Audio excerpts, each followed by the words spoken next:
नमस्कार दोस्तों, स्वागत है आप सभी का फिर से एक बार हमारे इस YouTube चैनल पर। दोस्तों, आज के इस वीडियो में हम आप लोगों को एक ऐसे महामंत्र के बारे में बताएंगे जिसे एक बार बोलने से ही लोहा सोना बन जाता है और जो जहर होता है वह अमृत में तब्दील हो जाती है। असंभव कार्य भी संभव दिखाई पड़ता है। कहने को तात्पर्य ये है कि इस महामंत्र को यदि आप जाप करते हैं तो ऐसे दुनिया में कोई भी कार्य नहीं है जो इस महामंत्र के एक बार जाप करने से पूरा ना हो। दुनिया में जितने भी प्रकार के मंत्र हैं उनमें से सबसे शक्तिशाली है यह मंत्र, इसलिए इसे बड़े ध्यान से सुनना है और समझने का प्रयास करना है।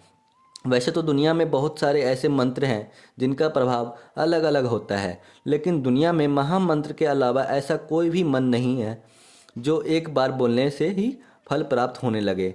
इस धरातल पर जितने भी प्राणी मौजूद हैं उन सभी के ऊपर किसी न किसी प्रकार का कोई न कोई मंत्र प्रभावी रूप से कार्य कर रहा है। और देखा जाए तो आदि नाम के बारे में हमारे शास्त्र में बताया गया है। वह आदि नाम ना तो किसी के द्वारा कहा जाता है और ना ही बोला जा सकता है, क्योंकि वह आदि नाम अजर अमर है। उसकी ना तो शुरुआत है ना ही अंत है। उस आदि नाम को ही आपको जानना है। यदि आप उस आदि नाम को जान लेते हैं तो इससे आपका सभी प्रकार का संशय खत्म हो जाता है और आपकी सभी प्रकार की मनोकामना पूरी हो जाती है। आपको बता दें, वह आदि नाम जिसका वर्णन हमारे शास्त्रों में किया गया है, जो परमात्मा का नाम है, जिसका नहीं शुरुआत होता है और ना ही अंत है, उसका जाप यदि आप प्रारंभ देंगे तो उस ब्रह्मांड की सभी प्रकार की असीम शक्तियाँ आपको लिए कार्य करना प्रारंभ कर देंगे। जिसे आदि नाम के बारे में हमारे शास्त्र में बताया गया है, उसके बारे में भगवान भोलेनाथ अच्छे से जानते हैं, तभी तो उन्होंने जहर के प्रभाव को अमृत में बदल दिया। उसी आदि नाम के प्रभाव ने मीराबाई के जहर को अमृत में बदल दिया। भक्त प्रभालादा की अग्नि से सुरक्षा की इस प्रकार से और तरह के उदाहरण आपके सामने मौजूद हैं, जो हमारे पौराणिक व शास्त्रों में देखने को मिलते हैं। जो आदि नाम यानी कि परमात्मा के वास्तविक नाम के चमत्कार दिखाते हैं।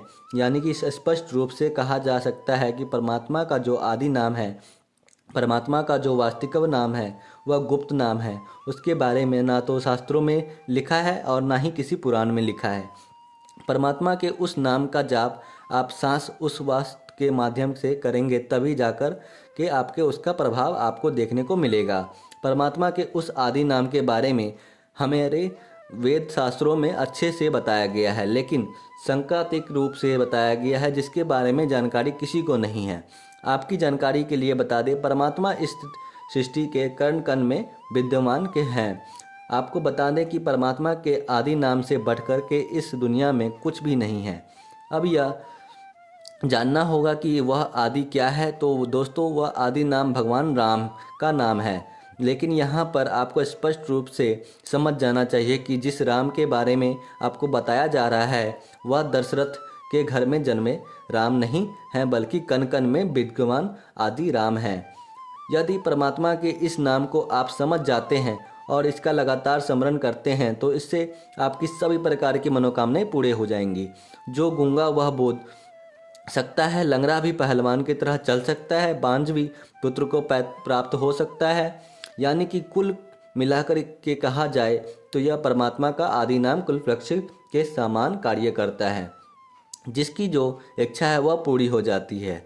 परमात्मा के आदि नाम का लगातार जप करो, उसे पहचानो, उसका अनुभव करो। जब लगातार आप ऐसा करोगे तो इसका चमत्कार आपके जीवन पर लगेगा। परमात्मा के उस आदि नाम को यदि जानना है तो आपको भक्ति में लीन होना पड़ेगा।